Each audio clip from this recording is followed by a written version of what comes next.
In 1944, a global emergency tore my Grandpa Joe away from his family just a few days before his 35th birthday.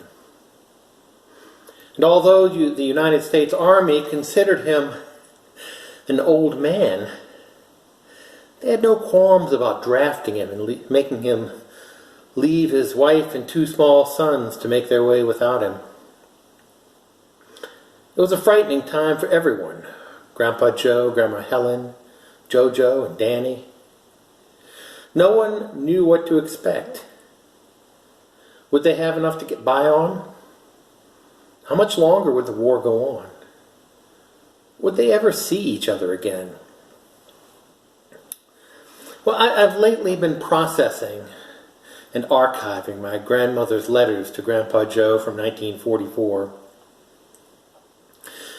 She wrote to him nearly every day while he was in training and later overseas.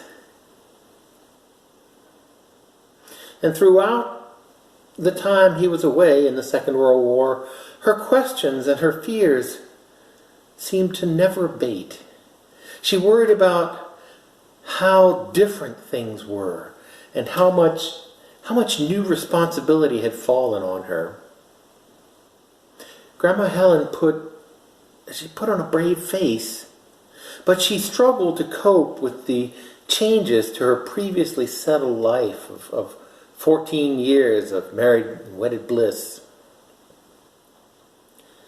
She accepted help from her stepfather and community members, but she still seemed to feel the strangeness and the loneliness of the way things had become. She missed the old times most on special occasions like birthdays and anniversaries, and Easter and Christmas.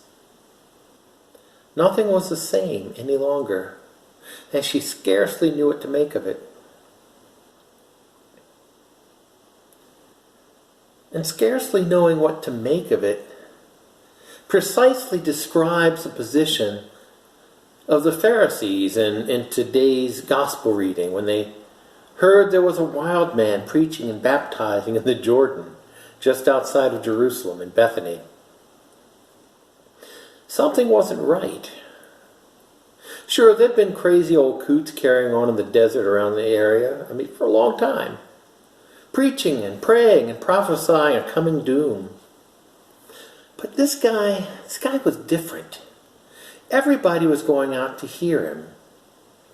And many seemed to be buying his line of bunk and being baptized.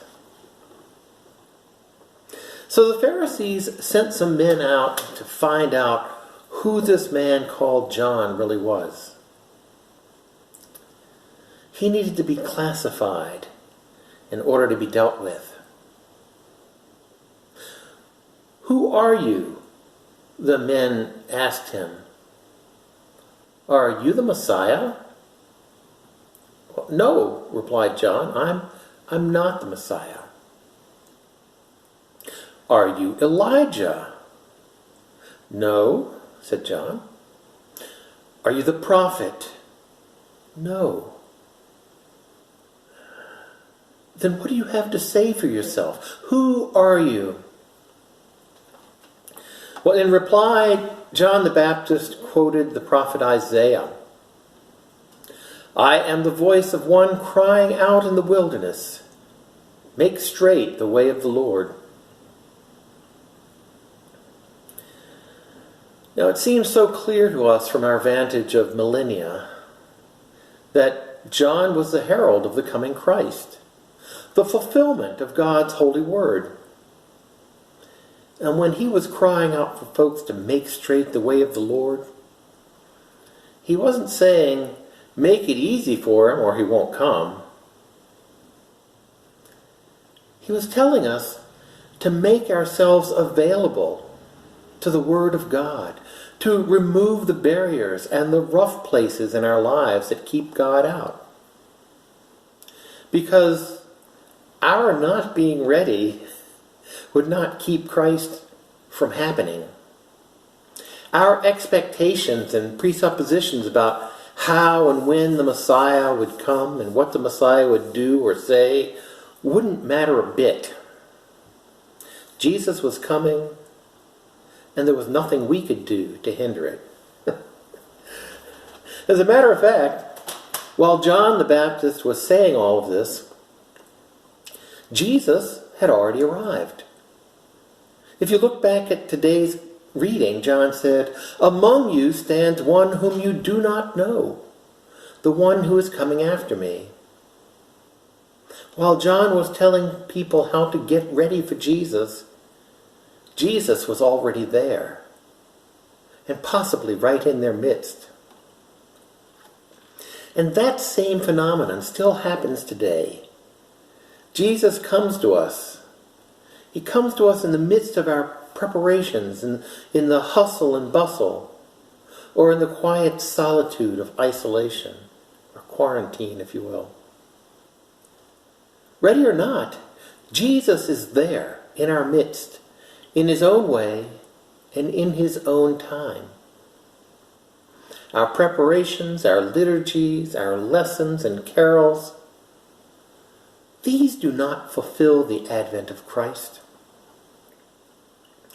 I've heard lately the sentiment that coronavirus has stolen Christmas away from us. And that's a provocative taunt.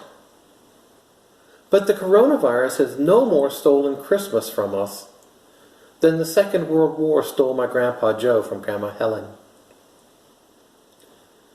But like the war, like the Second World War, COVID has given us the chance to stand up for each other, to do what's right, to fight a common enemy, and to make what sacrifices we may to protect each other and support those on the front lines. A virus steal Christmas? Nothing could be further from the truth. It doesn't have that power. Sure, the virus might make us sick. It might even kill us. But it cannot take Christmas away from us.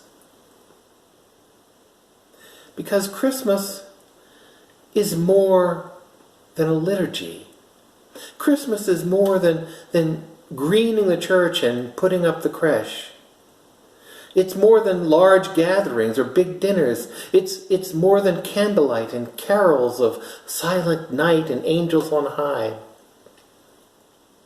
It's more than ribbons and wrappers and jolly old elves.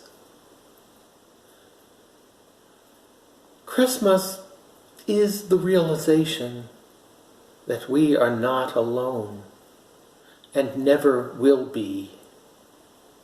Christmas is the reason for hope in an imperfect world during a troubled time.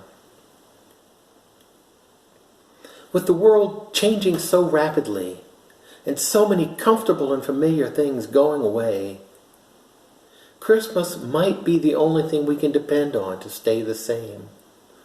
Now, I don't mean the trappings of the holiday, the hype and the falderall, the family traditions and all the be of good cheer. That stuff changes all the time, and it always will. I'm talking about Christmas, the real Christmas, the one that is not a day or an event, but rather a state of mind and a state of heart. Christmas is hope. Christmas is Emmanuel. Christmas is God with us.